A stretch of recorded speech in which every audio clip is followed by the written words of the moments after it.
Chers amis internautes, je vous salue au nom de toute l'équipe du service multimédia en français de l'agence Angola Presse. Voici, comme à l'accoutumée, notre revue de presse qui vous retrace les principaux événements de la semaine survenus à travers le monde. Le développement dans quelques instants. Un chasseur bombardier de l'OTAN s'est rapproché mercredi de l'avion du ministre russe de la Défense.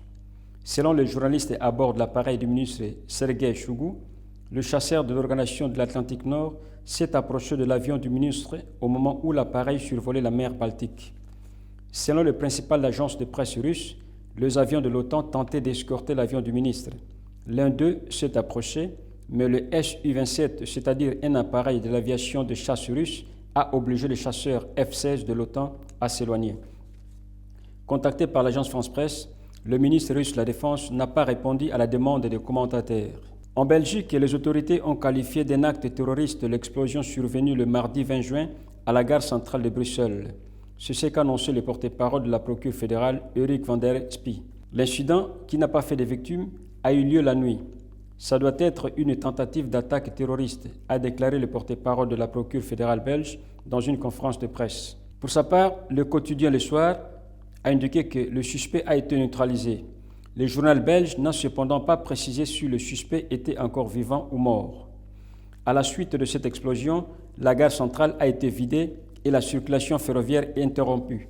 La police belge a monté un périmètre de sécurité qui s'étend jusqu'à Grand Place, lieu le plus touristique de la capitale du pays.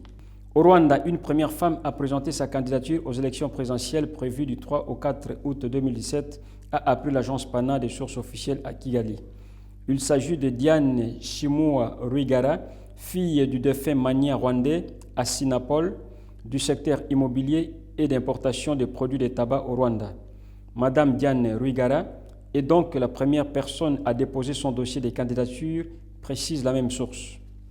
Première candidate féminine indépendante à la présidentielle au Rwanda, Diane Rwigara, âgée de 35 ans, jusqu'ici inconnue du monde politique du pays, n'a pas encore annoncé son agenda politique. Enfin, au Kenya, 8 personnes au moins se sont noyées mardi au large des côtes kenyanes et 2 autres sont portées disparues dans le naufrage d'une embarcation surchargée qui faisait la liaison entre l'île de Lamu et les continents. Secouée par de grandes ondulations, l'embarcation, qui transportait 30 personnes à bord et des marchandises, s'est renversée à 11 heures locales.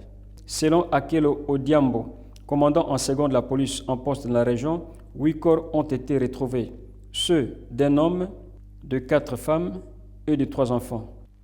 Voilà, chers amis internautes, ainsi s'achève notre revue de presse hebdomadaire. Nous vous remercions de nous avoir tenu compagnie et vous fixons rendez-vous à la prochaine édition. Bonjour et portez-vous bien.